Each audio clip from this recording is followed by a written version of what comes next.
Shear is how I'm pronouncing it, right? Okay. Yep. Because I would say S. Shear. That's here. Listen, this is your show. All right. Well, everybody, we're back. Episode 24 of The Hey. Influentials with Joy and Jason. And today we have a very special guest with us. I'm very excited to introduce Hillary Shear. Hip hop therapist. Yes. Thank All you. around badass. Uh-oh. Absolutely. Uh-oh. So I think we just dive right in. Let's dive. So I'm going to ask you, though, just give your little 2-sentence, 3-sentence intro bio, and then we're going to hit the ground running from there. Intro bio. Mom, wife, therapist, advocate. Human. Yes. Great human. Yes. Loving human. Lover of love human. Here with your people. Here to, career changer, and here to be able to normalize some mental health stigmas, to share my own journey, and to connect with others who may need connection. Awesome. How is that? Excellent. Okay. Perf. Yay. So the first thing I want to jump right into is you said career changer. Yes. So we mean literally a career changer. Literally. So talk a little bit about that. Changed careers. Right. And states. and states. Yes, that's right. Right. Yep. Original New Yorker, Brooklyn Yes. girl. Previous Benny. Yes, previous Benny. Benny is so good. Right, right. Yes, in New Jersey, which I do love, like I was sharing before. Yes. Definitely love it. So, yeah, when I graduated from college, I actually have 2 career changers, but the first I didn't really have a career. Okay. But I'm a classically trained actress. Oh. And with theater and like from Shakespeare to Miller. Okay. But in my 20s, we just don't know who we are. And there are so many questions and so many I ams and Right. so much, apologizing for not knowing who you are. Right. So with that, during that time in my life, I began to work with my mom at an antique auction gallery that she ran for a friend. Okay. And wound up being the co-director of the auction that my mom ran. And so that was like 14 years of my life.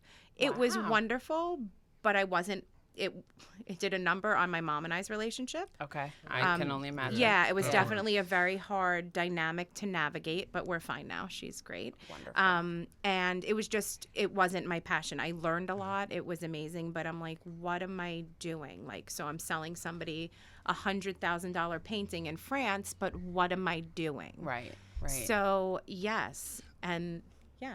If you don't mind me interjecting. Now, do you think your passion went away because maybe your mom didn't think you were old enough to handle it, and maybe that was her career? Good question. point. She actually gave me freedoms to like take the bull by the horns and go. Yeah. I think it was more my personal struggle in wanting to go on auditions and going on auditions and not being successful because I had the craft down. I had confidence in my craft, but you have to go out then and sell yourself as a product. And at that young, you're Yeah, it's breathing tough. deep. Yes. Yeah. And at that age, coming up, I was looking at supermodels. Like I would be in the city and I'd look up and it was Marky Mark. That's fine. Right. But it was Kate Moss, this tiny waif of a girl. Yeah. That wasn't me. Like I was like probably a solid size 8, but that wasn't me. So I just had the inner struggle and battle really of not knowing who I was, not being able to be, okay, well, she's a size 0 and I'm a size 8. So it was a lot of that body image stuff, Girl. like you said, those labels that we put on ourselves. Right. So when I would go into audition, I was defeated before I you even got walked there. in the room, Yep. So Yep. I think it was more about that struggle with confidence, which made me lose passion both for acting, unfortunately, and for, I just felt like I was at a job. Yeah. Now, you talked about the struggle between you and your mom. Put a strain on your relationship. It did, yeah. How? So that's a good one. So my mom You're on fire is, today. Yeah, and fuego. All right. Yeah. That's the flames right there. That's the flames. So with my mom, she is a super intelligent, strong woman and well respected. And Like a daughter. thanks. Yeah. Thank you. I accept that compliment. Yes. Well received. I was like the little red caboose. Mm. So it was very hard for me to individuate. Like it was like almost this symbiotic thing, like, oh, well, here's my mom, Abby, and here's her daughter. Right. So everybody wanted to talk to Abby and deal with Abby, and then it's like, okay, well, here I am. Right. Kind of thing. So, I mean, it put a strain, I think, in that I knew what my capabilities were in that field. Like I felt confident in myself to, you know, catalog the auction, to do stuff, but she was running the show. So it was kind of a little power struggle-y. Yeah. And I was always going to lose because I'm the 20-something yeah. and she's this, you know, mature woman, successful business person. So I think that was the struggle. And then the boundary thing, Yeah. there were none. And as we all know, in order to have healthy relationships, there need to be boundaries, and there just were none. Yeah. Yeah. Working You with know. mom, you're expected to Yeah. follow, not lead. Right. Like I was just gonna, you know, which I get, but it wasn't for me. Yeah. And it, you know, I mean, again, we are really good now, but it was definitely, and there were good times, Mom, if you're listening. There were great times. You know, but I think that was it. It was this power struggle, and which then fed my labels. I am not good enough. Right, I don't right. have the power to do this. I will never be, you know. Yeah. So it was that.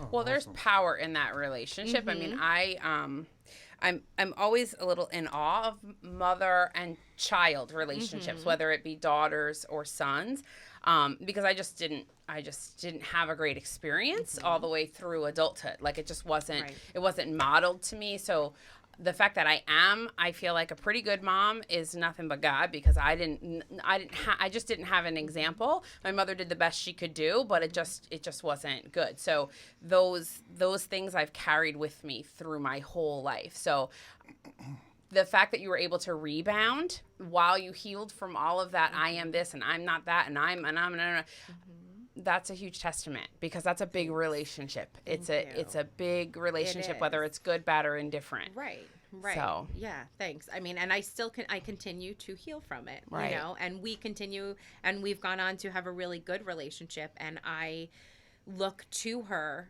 for, you know, advice in raising my own son. And, you know, the struggle now is that a lot of the advice is unsolicited. Right.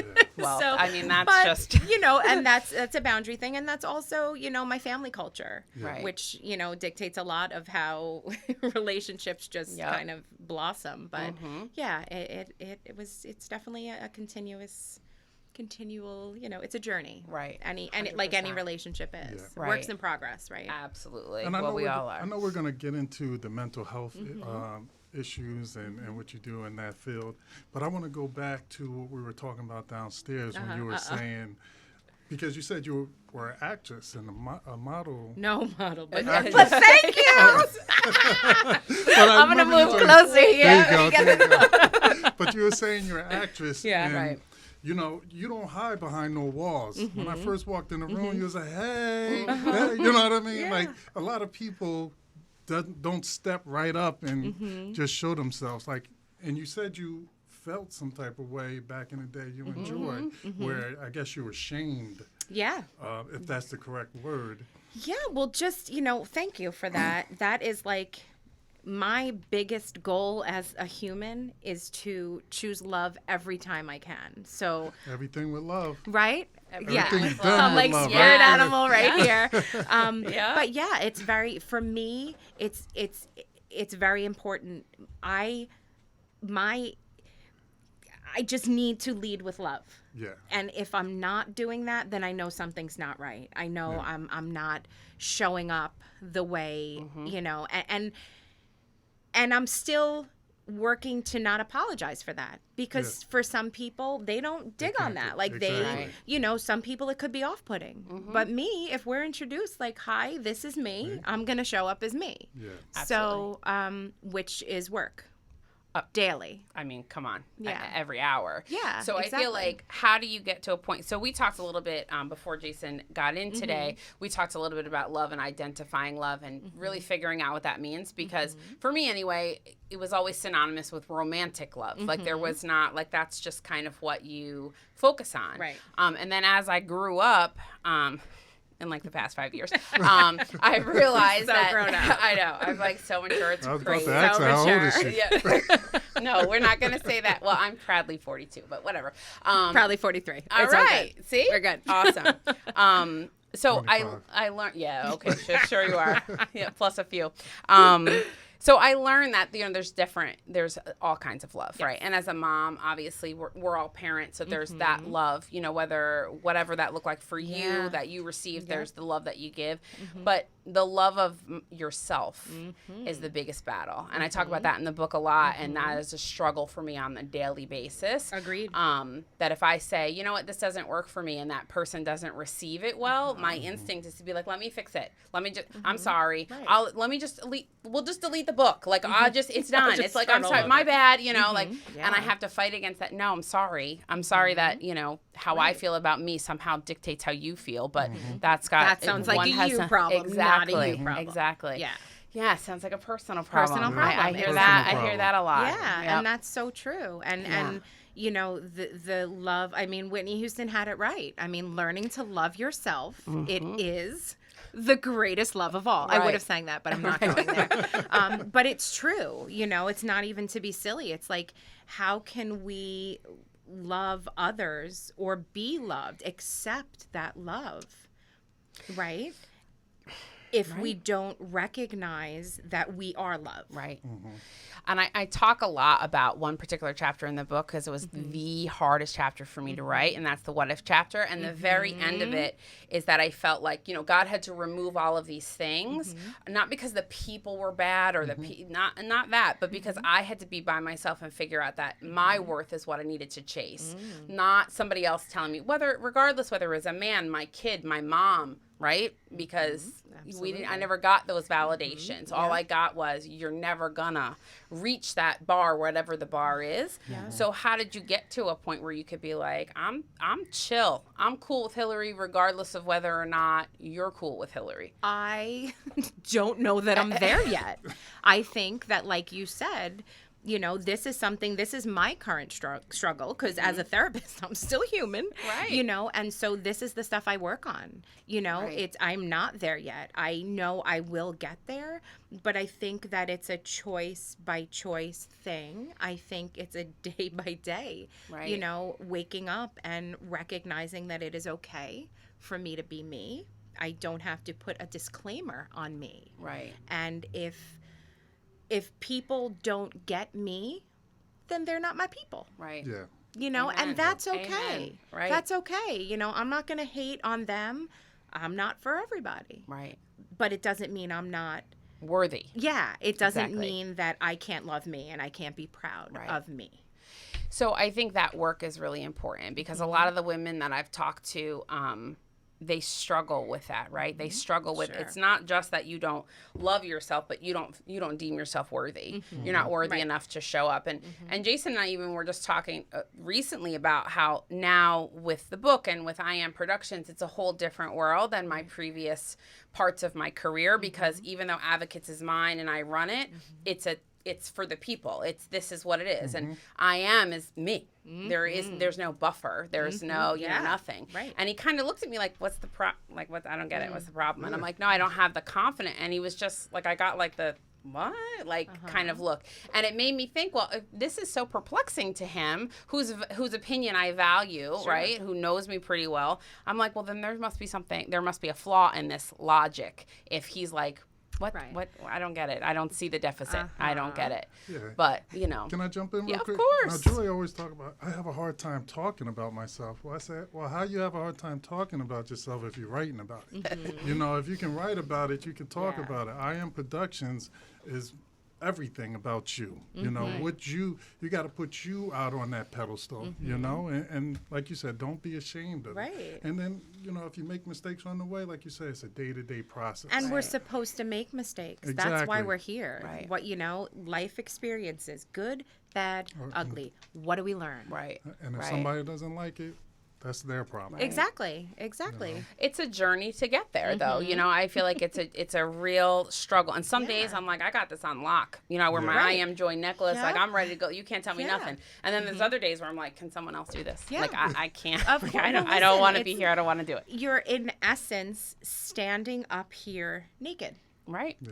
You know, it's like, okay, here I am. Here Yep. are my emotions. Here are my, I mean, this book is so incredibly brave. Like, you did not leave anything out. And that is like, what a gift to give others. But you are literally, I wasn't picturing you naked while I was reading it, but you are emotionally naked and raw. And that is like, that takes guts. Like, that is, and work. Right. Clearly. Well, you know, and my faith is everything to me. So I attribute the ability and the courage to be able to do it because I really believe what we say here, which is that we go through to bring somebody else through. Yeah. So I went through all of these things and I'm grateful for every struggle. I wasn't when I was Sure, in them, of but I'm course. grateful for every struggle. Right. But I want to give back to somebody because I didn't have a Joy next to me writing that book or saying, you know, hey, you got this. Right. It doesn't matter what they think. So, you know, it's important, which is why we have sure people is. like you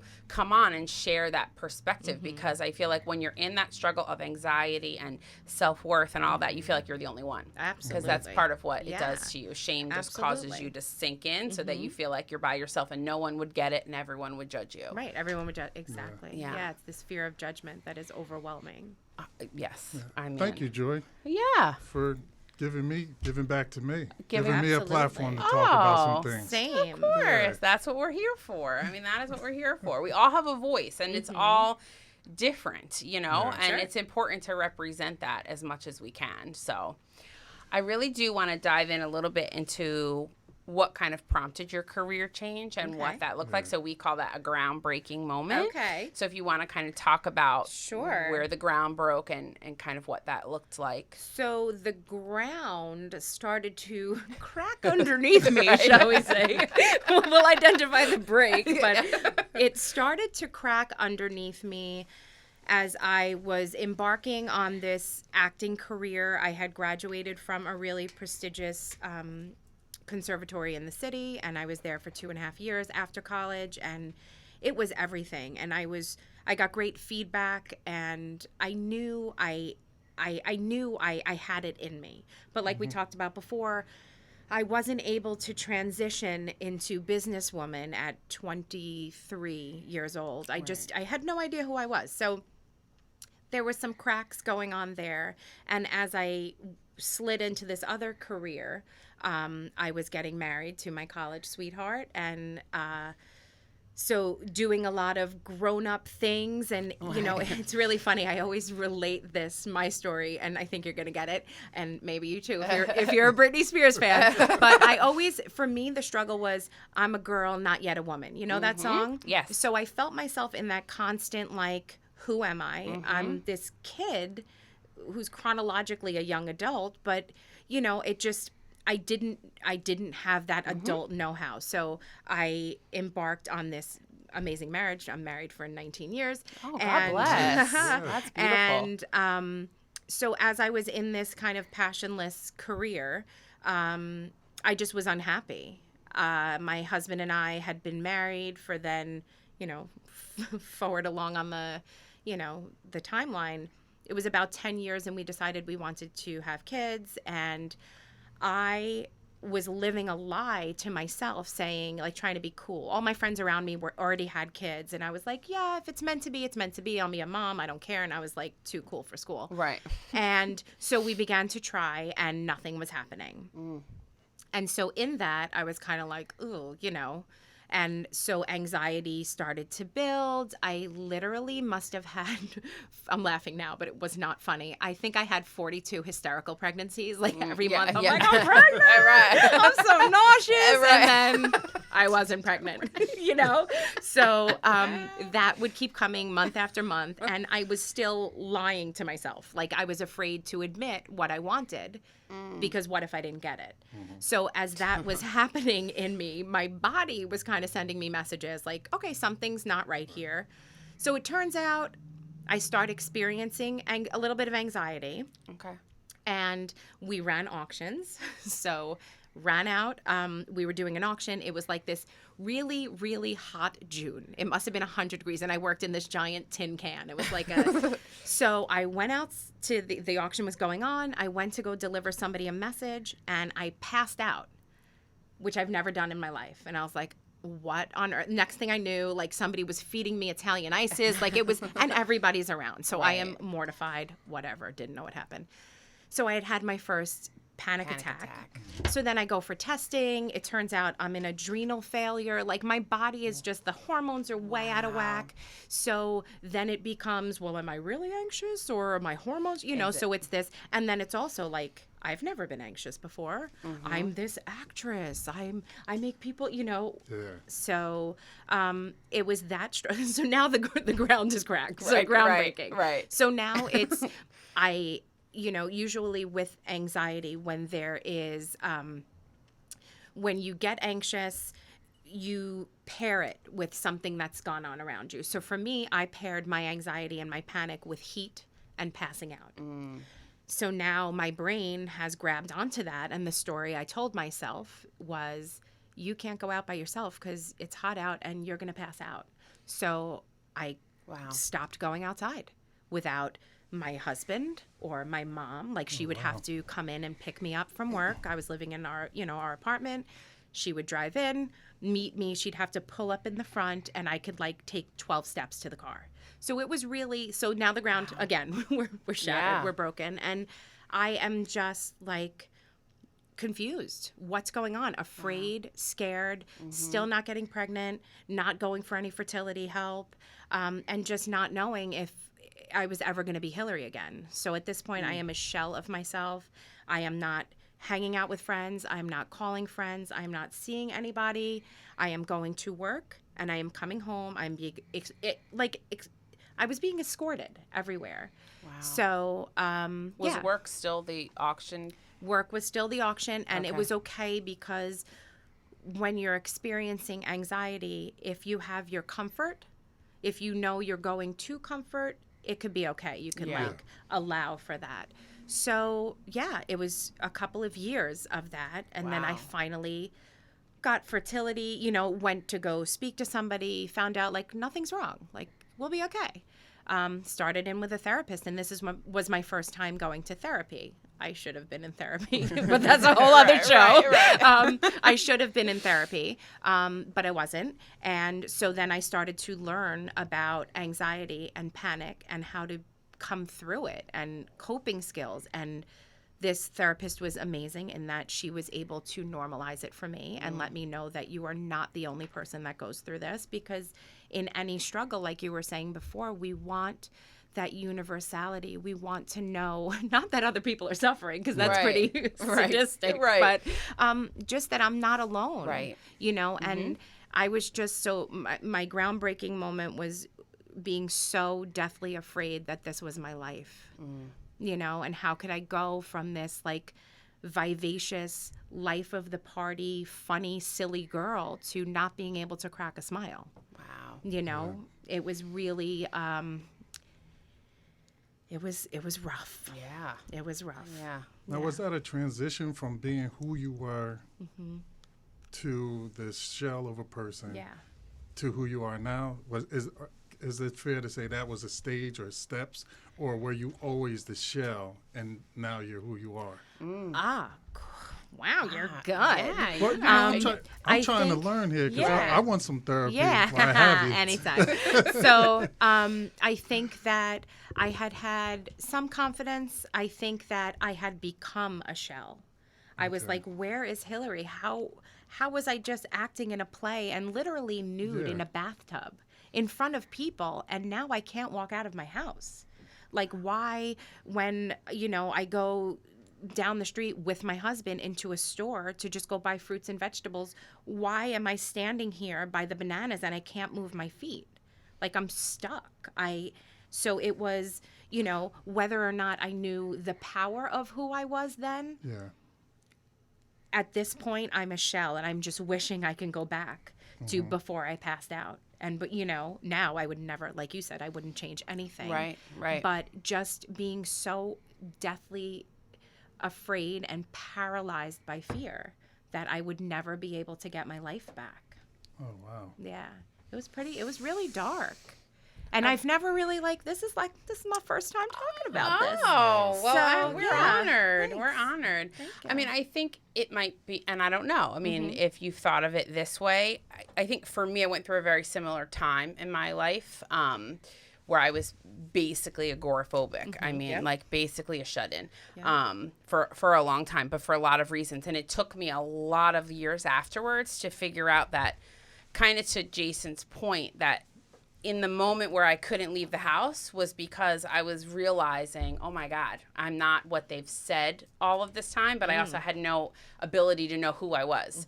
So I was like, this is way too scary. And my mind literally was just like, nah, just watch Golden Girls. Right. Just Yeah, sit down, stay in your comfort smoke zone. a Marlboro Light and call it a day. Like I Yeah. need you to chill out, and it was very similar. I was going to college. I was living like life. And literally 48 hours later, I didn't leave the house for another probably close to 5 years. Which is completely Yeah. terrifying. Absolutely. Yeah. No, go ahead. No, so I want to try to hone in on your therapy, therapist side. For sure. So me, I feel like I'm a very confident person. I feel like I don't hold back. But I like when you talked about pairing something with your anxiety. Yes. Now, I have anxiety when I have to hold something back. Like if I have to go in, like I go into certain meetings, and just like when I met you or anybody else, there's no fear. I go and say what I want.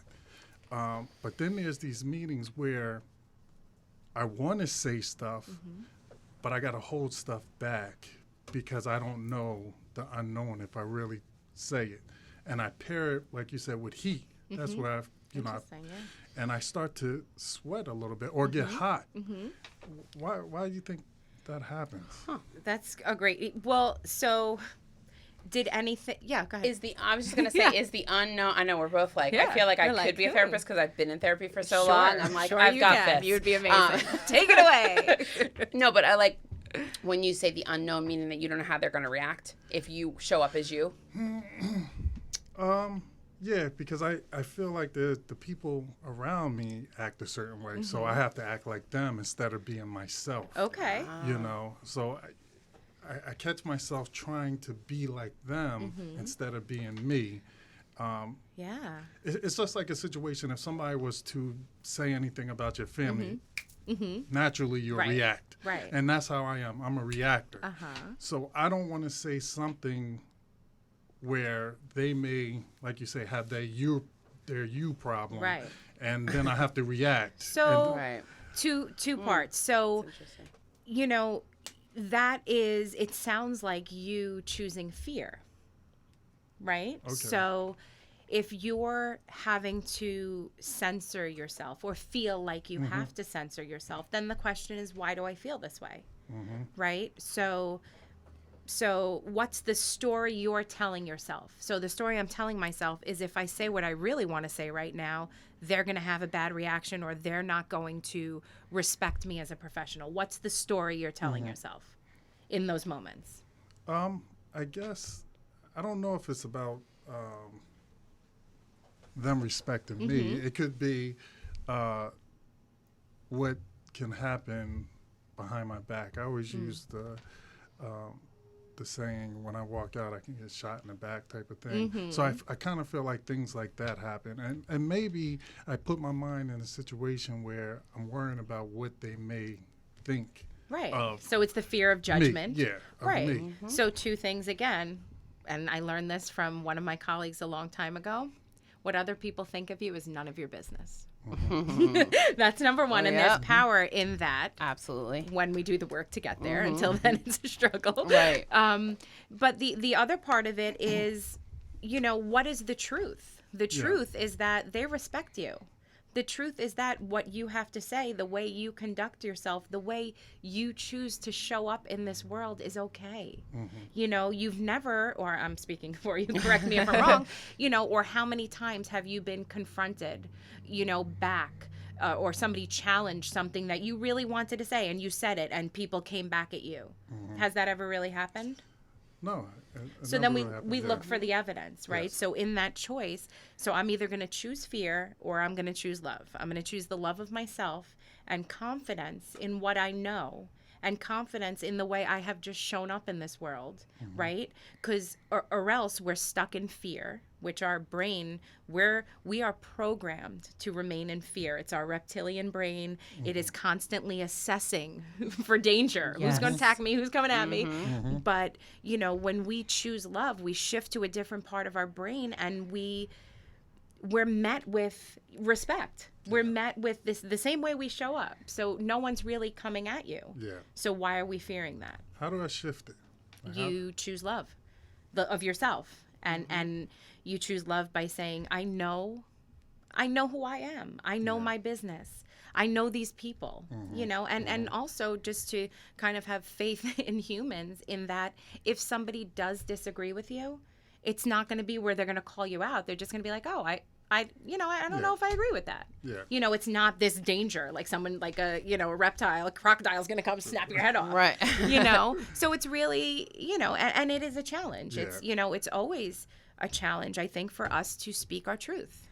100%. Because it's scary. Especially if you've been rejected or betrayed in the past and you feel like that is right, or shamed. A legitimate, absolutely, like a legitimate fear. And one thing absolutely. that I learned in therapy too is that if you talk out the worst case scenario, like my therapist will still say to me to this day, so what would it look like if the worst thing did happen? What does it look like if you go stand before this person and you pour out who you are and they're like, I'm not beat. I'll see you later. Yeah. What what is the word? Right. Are you actually going to drop dead? Like, will you die? Yes. Like, will it hurt? Will it be horrible? Yeah. Of course, but you'll recover and you'll get through it. And that really helped me to be able to kind of just keep the fear in check enough to show up with love. Absolutely. And have those hard conversations. And we talk about that. Like, he'll say to me, well, how do you fire somebody with love? Like, how do you do that? And I'm like, you're empathetic. You do it with kindness. It doesn't, love doesn't have to mean, you've got heart eye emojis. Exactly. It just means you're being kind in this moment, even if you're delivering something that is not what's going to be, a good thing for this person or whatever. So, being able to keep the fear in check is a big tool. True. And it's, sorry to interrupt, but as far as the heat thing, that's like physiologically what's going on in our body is, I'm getting nervous. I'm second guessing myself. Why am I holding back here, and so that's the sweat factor. Like me, when I was telling my story about the groundbreaking, I was getting a little sweaty. But that's like physiologically what's going on. So let me ask you this. What if I tell you I'm not afraid of what somebody will say, I'm just afraid of how I'm going to react. Okay. And I think that's what it is, because I'm the quiet guy. I'm the guy that stands in the room. I'm very social. When we go out, I'm very social. I love to meet people. I love to talk to people. I like to get people's information. I like to, better myself any way I can. But then, like I told you, in these small situations that happen once in a blue moon, it's not all the time, but when it does happen or creep up on me, it's me holding back because I'm afraid of me. I'm afraid what I'm going to say. I hear you. Okay, so here we go. You wanted therapy. Here we go. There we go. So the word react is emotional. So when we react, we are in this highly emotional state. And we want to do the work so we can respond and not react. So how we would do that, right? So how we would do, I'm right? You're a therapist too, Yes, I'm with you. We're right here. Yep. So what we want to do is recognize that, for me, I am a highly emotional person. It's just who I am. So it's bringing in some mindfulness to say, hey, This is how I show up in the world. Highly emotional. So before I meet anything head on, my husband, a client, whatever, right? Somebody making my coffee at Dunkin' Donuts, whatever it is, I need to know that when a situation presents itself, Hillary, you are a highly emotional person. We need to balance that with some rational mind. And I look at it like a scale, right? So if I'm here, like, oh no, it would be here, right? So I'm highly emotional, so it's weighted down. I need to know, like, Hillary, you don't need to answer this right away. You don't want to react. So in order for me to respond, I need to bring in some rational minds and balance that scale. You know, Right. and it's never going to be a 50-50. It's just so we can, you know, we don't have to then be afraid, right, of how we're going to show up, because we are cognizant that I've made the shift. I've made the adjustments. It's like, you can also think about it as, you know, if you get into your car, you just don't sit down and throw it into drive. You check your mirrors, you check nobody messed with my seat, you know, can I, right? So it's the same kind of thing. So it's that taking that personal inventory, you know, knowing who we are right now and how we tend to show up, or what does, you know, what our triggers are, hot buttons. Somebody talks about my family. Right. No. Right. Right? So it's that coupled with fighting off that pressure to want to right away give somebody that, you know. Right. So if you can, you know, just bring in that mindfulness, that awareness that, hey, this is how I might show up. So I'm just going to pull in my ration, balance my scale, and move Right. forward to respond, Yeah. you know? Like I know, like I have the propensity to be like to get my feelings hurt really easily, Okay. and feel like everyone is leaving. Like sure. I mean, it's there are times where it is so ridiculously illogical that I'm like, oh, this is not healthy. This is not normal. But then there's other times where it'll happen, and I think this is kind of to your point, and I don't even realize it's happening until I'm reacting to Yeah. it, and then I'm like, oh, wait, you were just going to the store, you weren't like You leaving, weren't leaving like forever. exactly. Like it's, Yeah. but it really happens that way if It that's sure where you're does. coming from, It or sure if people does. have told you you react poorly, or you're a hothead, or you're emotionless, or you're, you know, whatever. It we have it takes practice. Yeah, it to does. be able to be aware of that. Yes, and the first step in making any kind of behavioral change or any kind of change, personal change, is having the awareness. So it's being able to give yourself that love, give yourself the time to be like, you know, who am I? How do I show up? You know, Right. take that personal inventory. Well, yeah, last time somebody said something about my mom, I hit him. Okay, well, we need to dial that back quick, you know, Right. and recognize I can't show up in the world like that. So, you know, once we begin to have the awareness, then we can implement some skills, you know, and put it to Yeah. work, and then become the best versions of ourselves and choose the way we engage with somebody Absolutely. else. Absolutely. I agree. So we talked about you working in schools. Yes. Have you ever worked with athletes? Oh, good question. Because I feel like right now, especially like with the Aaron Hernandez story and all these Sure, stories sure. breaking right now, Yeah. I think mental health with athletes is very important. Sure. Because I Sure. feel like they're taught to win at all costs. Right. And there's no softness right there. There's no breaks. There's no in between. It's Sure. like you kill or Yeah. be killed.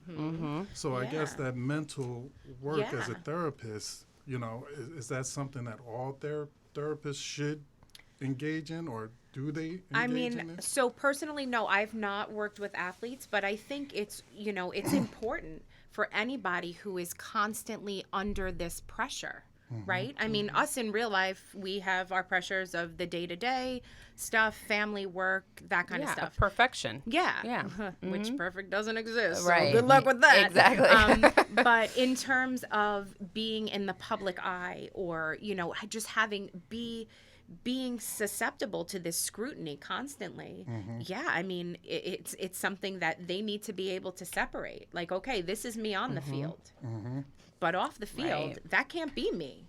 You know, and just being able, again, to take that inventory. do that work, build the awareness of who I am and what my needs are. Yeah. Like, it's great for who's McGregor, the fighter, Yep. to get out there and, kill or be killed. I mean, obviously don't kill anybody. Right. But, when he shows up at a restaurant, that can't fly. Yeah. Right. Yeah. So it's having that awareness, knowing what my job is, and then being able to have that separation, between kind of how I can show up in real life. And also with mental health, so many people, actors, actresses, musicians are coming out with, hey, I'm struggling. And that's like the best thing we can really ask for, because they're destigmatizing, they're normalizing, which is what we need, because we are mind, body, and soul, mind, body, and spirit, and our brain runs the show. Right. So we need to be able to say, hey, if I needed medication, insulin, or if I needed a beta blocker, or if I need an antidepressant, or a mood, anything for my mood, it's okay. It's no different. Right. So that is hugely necessary. Yeah. Now, what do you think about just like athletes having, I guess their life is an open book to everybody, being perfect all the time. There's some type of mental health training that needs to go there. I What do you mean, think? I think that so much impression management is necessary there, which is, not necessarily healthy. Yeah. Like impression management is something we do when we don't want anybody to know what's really going on. Like Joy, like you were mentioning in your book, as a kid, like there was a lot of impression management going on because Absolutely. in your home, right? Everything was neat and orderly and, and so I think there's a lot of pressure Yeah. to have to live up to this, like squeaky clean image, which is now compounded immensely by social media. Social media. And phones and I'm going to take a video of you getting angry at the supermarket because so it's pressure. It's very hard. So not only do these athletes need to be the best of the best at their game, but they also need to be managing this, when they could really be struggling. And a lot of them are struggling with anxiety, with addiction, with depression. And it's hard for them to normalize Absolutely. their lives. Because what is it? Right. Yeah, because they're not necessarily leading a normal life. Yeah. They may have just set out to play ball. And this is all the stuff that comes along with it. So I hope that they're all getting, mental health counseling, Now, are you opposed to doing mental health counseling with athletes? Absolutely not. I would be great. I'm so athletic. Yeah. No, I opposed? No. Listen, humans are humans. Struggles are struggles, Right. So. Absolutely. Nice. So a big thing that we talk about kind of in ministry is so I don't know if you guys know Joyce Meyer. You guys know Joyce? No? All right, I'll send you a link. You'll love her. But Please she's do. a minister, been in ministry a million years. Just phenomenal. But one of the things that she says that really stuck with me from when I first, got saved is your who is not your do.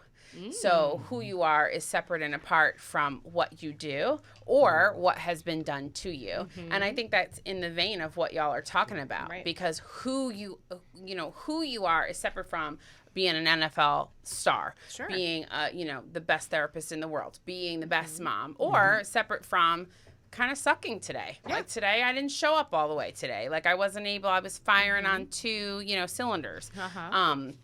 But that doesn't change who I am, and Right. getting to that lesson. And I'm curious as to how that would apply to when you kind of were coming out after the ground broke and separating like, okay, so Yeah. what I do sometimes is is I me. succumb to anxiety, right? Right. But Yeah. who I am has nothing to do with the fact Right. that I have anxiety at Yeah. times or whatever.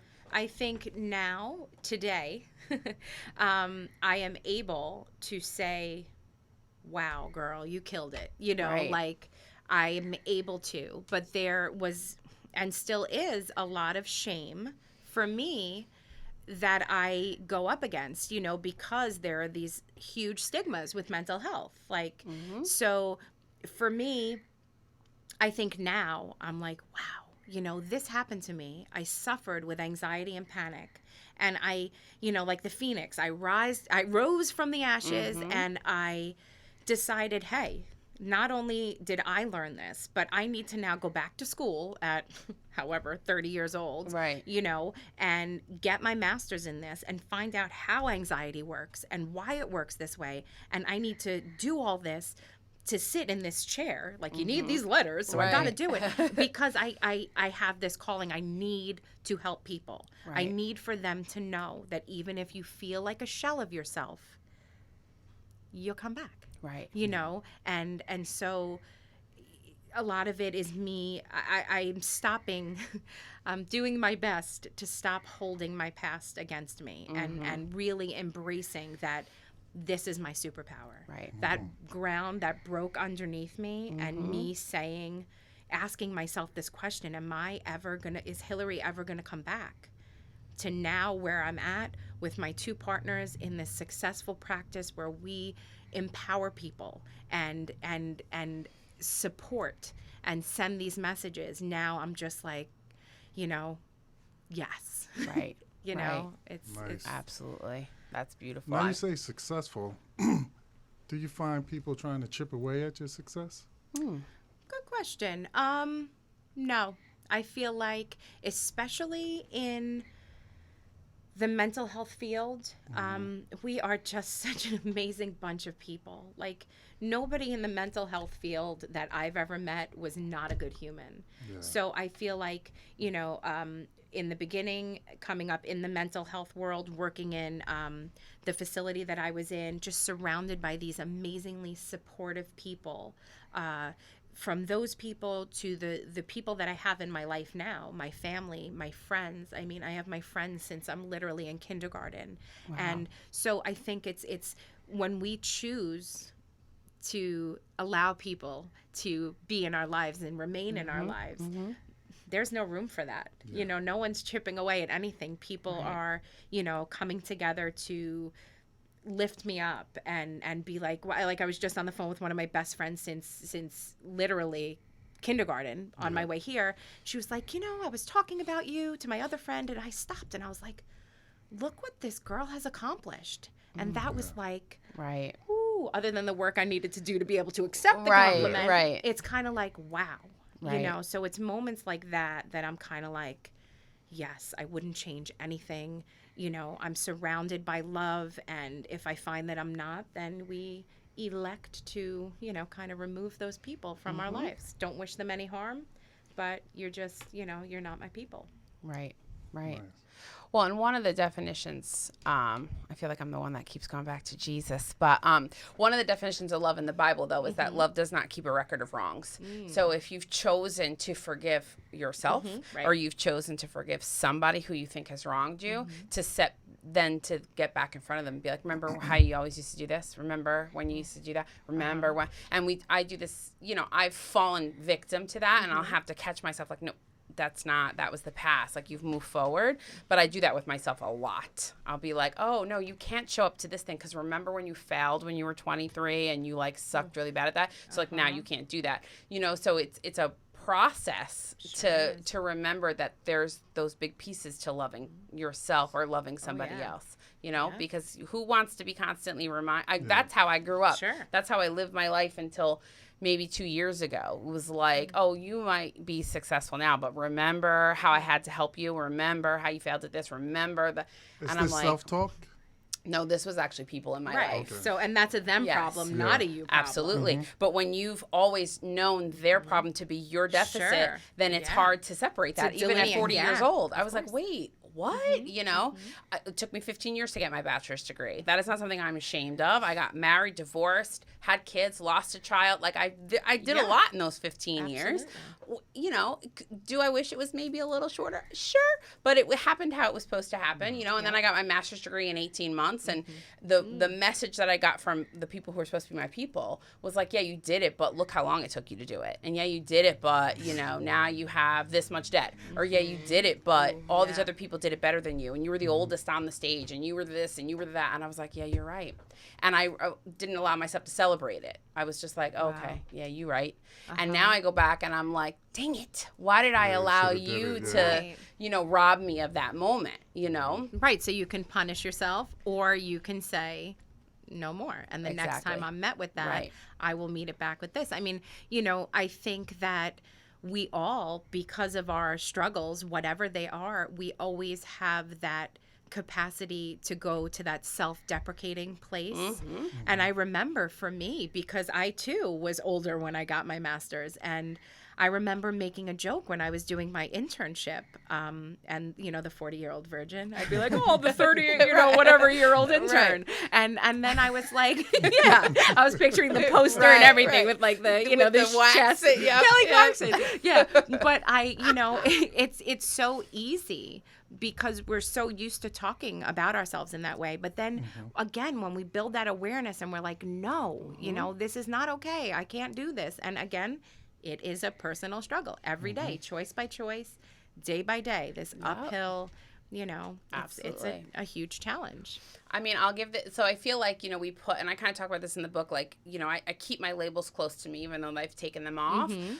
But I reference them every once in a while to remind myself, no, you're not there anymore. You've been delivered from this. This is not who you are. Who they say you are is not. I have this necklace that I wear that says, don't ever apologize for not being as little as they thought you were. I'm not going to apologize because, whatever. If my shine is too bright for you, that's your problem.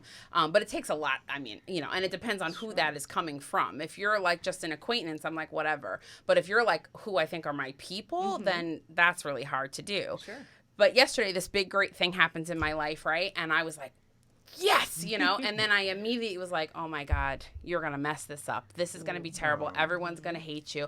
And even to share it with Jason, who's very close to me, I was like, oh, I was so nervous because I'm like, are you going to share the same thought? Because I believe that thought so much that you can't handle this. You're not worth it. What's wrong with you? Fear. And that's never the response. Of But course. I was, because we're constantly we are on a mission to challenge the story we tell ourselves. We all have these stories based upon our experiences in life. We all have them, and it's left some kind of an imprint and memory, and we always have to challenge that. So this is the story I'm telling myself, but it's not the truth. Right. What's the truth? He's going to show up in a way that, wow, that's so great. Yeah. That's unbelievable. You deserve it. You got this, Right. So it's that constant challenge. Always. Until Always. the neural pathway finally Right. gets carved and we can Exactly. let, There you go. Exactly. And we're there. I mean, we're getting there. And I think as a people, we don't give ourselves enough credit for how far we've come. Sure. But so I want to talk about, because I could talk to you for days I can and days on legit end. stay here all day with you guys. Slumber party. Yeah. But I want to talk about the Empowerment Center. Yes. So tell us about it. How can people find you? What is it all Find about? us. So my amazing soul sisters, Robin Heisen and Kristen Maderick, and I founded the Empowerment Center. We were just wanting a place that wasn't this clinical, cold setting. So when you come in, it is just, you are chilling from the second you come in. It is like an experience. We are having clients that we're catching who are checking in to the Empowerment Center and being like, #self-care. Right. There you go. It's like, boom, my mind is Yes, blown. yes. This is everything. That's dope. A place to have people come in and learn how to connect, to reconnect, to grow, whatever that looks like for you, to help implement change, to help navigate. One of my colleagues, Mike, once said, and I use this in every intake, you are the president and CEO of this company, and I'm on your board of directors. Right. And so I am here if there's anything, thoughts, feelings, behaviors, that kind of stuff, relationships. I'm your person. We will navigate through this together. But if you need financial advice, you got to go. Right. So we just wanted to create this space that literally honors the fact that you are the expert on you. Yeah. And we're here to just dump out some stuff, shine some light in those dark corners and parse through together to support, Awesome. So to just give this space to women, to men. It is just, it's been amazing. And we, awesome. so we are in, We're located in Marlboro, New Jersey. Awesome. You can find us. Our website is empowermentcenternj.com. Awesome. We are building, and so, future blogs, yes. Yay. Not there yet. Yay. And just we are, not we want to, we are currently building a community. Love it. Yeah, just a community where we can normalize together, where we can share together. Hopefully we'll be running groups and so that is That's awesome. the birth of the Empowerment Center, love it. which has just been unbelievable. And I'm so blessed to have met these two women along the way who are my mentors and my sisters, and just, wow, we share That's this great. amazing vision. That's awesome. Definitely. Awesome. Can anybody be involved? Yeah, I mean, so we do therapy there, and yeah, so sure. And we have some great associates on, and we're building, and right now we're starting to take couples. We are Cool. almost certified in Imago, which is that's a whole other show. That's a whole other But podcast. we're just putting it out there, and just we are this. I truly believe that we are this elite product, and that Right. is not an ego thing. It is just hard work. reality thing. It's hard work, it's reality, and it's just, our standards are so high that this is our product. That's awesome. Yeah. Awesome. I'll have to Congratulations. check it Thank out. you Yeah, so that's much. amazing. Thank you. So I like to wrap up. I say I because I think Jason's still buying into this whole thing. Okay. But so I like to wrap up with an attitude of gratitude, right? Love that. So anything that you are grateful for on today or this week or whatever the case may be. So whoever wants to start, feel free to start. I started first last time. Oh, okay. I'll go. All right, go. Go ahead. Okay, you ready? This is going to be like 10 Right. minutes. No, I'm kidding. So first and foremost, I am grateful for you sharing your story, Oh, thank because you. that is like everything for Right. you're empowering others. You're giving others strength. Yeah, awesome. So Thank you. thank you for your vulnerability and your nudity. Oh, anytime. And thank you. And I just appreciate, and thank you. I appreciate this opportunity to be here. That is first and foremost. I am grateful, family, husband, son, my incredible partners, Robin and Kristen, my parents, everybody in the mental health community. I am grateful from the cup of coffee I had this morning, just to being able to have had the opportunity to turn my pain into joy, Oh, and to just be able to walk that walk every day, and share my honesty and put my heart out there. oh. So thank you. Well Nice. said. I hear theme music at the end of Yeah, that. exactly. Who wants to follow that? Right. All right, I'll brave it. I'll Go brave for it. it, Joy. I am very grateful that you showed up today, and I don't mean physically showed up, but like you just came in all your glory, and that was what it was. And I'm very grateful for that, because that's inspiring to me, because that can be a challenge, especially given your story. So I'm super grateful for that, and I am really grateful for this podcast. I have to say, I'm really grateful for your partnership in this, because it's really taken on a life that I think is going to help so many people. So I am really just blessed to be a part of it. So that's what I'm grateful for today. Oh, thank you for being grateful for me. Yeah, of course. Always. Well, I'm grateful for you being here today, Hillary. I'm grateful that you're human, because when I heard therapist, I'm like, Joy, come on. Like for an hour, Joy, come on.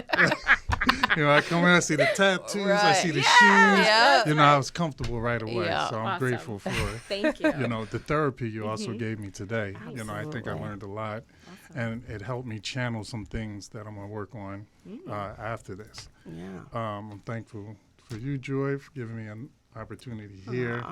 On my lunch break. No. But I'm thankful for this platform. Absolutely. Thankful for Ming. Yes. Yes. I follow Always. Ming on Ming and this social amazing media. studio. Yeah. Social media, you're doing big things. Yeah. I'm gonna Ming is hang- the bomb. I gotta hang out with Ming. Yes.